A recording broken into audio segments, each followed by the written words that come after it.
So for something a little different today, we're going to be dissecting this very garbled and bizarre tweet made by former Olympic swimmer Sharron Davies. I mentioned this tweet very briefly in my video from a little while back about trans inclusion in sport, which is a very complex subject, and I suggest you go watch that video and the one which I recommended by Gender if you want to learn more. But the tone of this video is meant to be a little more light-hearted and fun, though there is a serious point to it which we'll be getting to, and there will be discussion of transphobia, so feel free to click away now if that's not something you're comfortable with. So the more time I spend looking at this tweet, the more there is to unpack. We'll start by reading out what Sharron Davies wrote, and then we're gonna break it down. If you put two biological females on an island, humanity dies out, but they talk loads. If you put a biological male and a trans woman on an island, humanity dies out. But if you put a male and a female, there, we might stand a chance.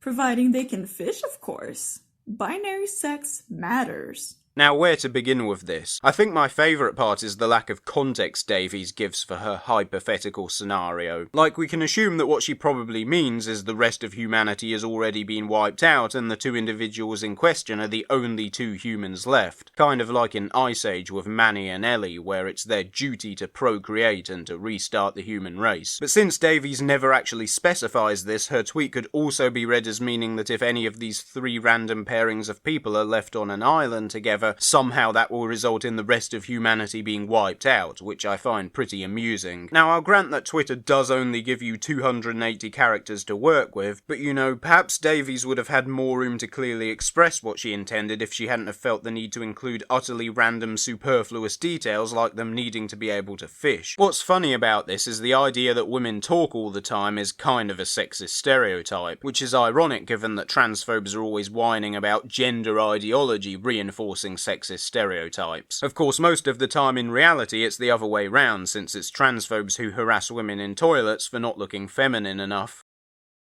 Even if we take Davies' scenarios meaning they are the last two remaining humans though, Adam and Eve style, it still doesn't make any sense, because as many were quick to point out in the comments at the time, inbreeding is a thing that exists, and that's going to be a problem once you get a couple of generations in, regardless of whether or not anyone can fish. So I guess Sharron Davies is advocating for incest. I mean, how else are we supposed to take this? But even if we conveniently ignore the inbreeding aspect, I don't really get what point Davies is trying to make here. Gender-critical people do this sort of thing a lot, where they'll invent some sort of wild, hypothetical situation to demonstrate why sex is so important. But all it really does is prove that, yes, there are biological differences between trans and cis women, just like there are biological differences between trans and cis men, and no one is denying that fact. But the likes of Sharron Davies will try and use that to justify excluding trans people from participating in women's sport or having access to women's safe spaces, because in her eyes they are not real women. They are just men who think they are women. Davies even said as much in another one of her tweets. And so when you read articles in the Daily Mail about how people like Davies are advocating for quote-unquote fairness in sport, what you've got to realise is that this is where it is coming from. It has nothing whatsoever to do with fairness in sport, and it never did. The purpose of this video was, as I stated in the intro, to have a bit of fun. But it's also to point out when arguments are being made in bad faith. Because when you have someone like Sharron Davies, who has a platform with hundreds of thousands of followers making arguments in bad faith, and the mainstream media are taking her words at face value, then it is no longer a laughing matter. I've said this before, but if bigots would just be honest and upfront about their bigotry, there wouldn't be any conversation about trans rights. And that's why it is important to highlight whenever Davies posts a garbled transphobic tweet or J.K. Rowling endorses someone who is openly transphobic and anti-abortion, so that people can see that it's not about fairness in sport or women's rights or protecting kids. It was only ever about bigotry. This is Midnight Chimes, still waiting for the last train home.